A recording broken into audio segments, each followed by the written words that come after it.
അപകടകരമായ നിലയിൽ ജലനിരപ്പ് ഉയർന്നതിനെ തുടർന്ന് 9 ഡാമുകളിൽ റെഡ് അലേർട്ട് പ്രഖ്യാപിച്ചു. ഡാമുകൾക്ക് അരികിൽ താമസിക്കുന്നവർക്ക് ജാഗ്രതാ നിർദ്ദേശം നൽകി. തൃശൂരിലെ ഷോളയാർ, പെരിങ്ങൽകുത്ത്, വയനാട് ബാണാസുര സാഗർ തുടങ്ങിയ ഡാമുകളിലാണ് മുന്നറിയിപ്പുള്ളത്.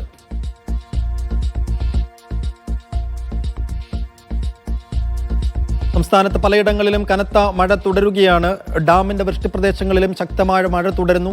ഇതിന്റെ അടിസ്ഥാനത്തിൽ കൂടിയാണ് ഇപ്പോൾ 9 ഡാമുകൾക്ക് റെഡ് അലേർട്ട് നൽകിയിരിക്കുന്നത്. സനിസ ശോഭാചന്ദ്രൻ, സനിസ, എങ്ങനെയാണ് പുതിയ മുന്നറിയിപ്പുകൾ?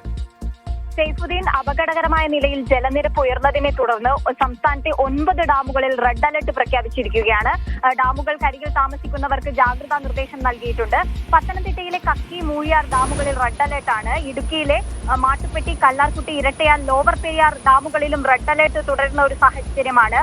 കഴിഞ്ഞ ആഴ്ചകളിലൊക്കെ ഇടുക്കിയിലെ ഈ ഡാമുകളിൽ റെഡ് അലർട്ട് തുടരുകയായിരുന്നു. തൃശൂരിലെ ഷോളയാർ, പെരിങ്ങൽകുത്ത് ഡാമുകളിലും റെഡ് അലർട്ട് തുടരുകയാണ്. വയനാട് ബാണാസുര സാഗർ ഡാമിലും റെഡ് അലർട്ട് തുടരുകയാണ്. ഡാമുകളിൽ നിന്ന് നിശ്ചിത അളവിൽ വെള്ളം പുറത്തുവിടുന്നത് കൊണ്ട് തന്നെ വലിയ രീതിയിലുള്ള ഒരു അപകടത്തിന് സാധ്യതയില്ല. എങ്കിലും അരികിൽ താമസിക്കുന്നവർക്ക് ജാഗ്രതാ മുന്നറിയിപ്പ് നൽകിയിട്ടുണ്ട്.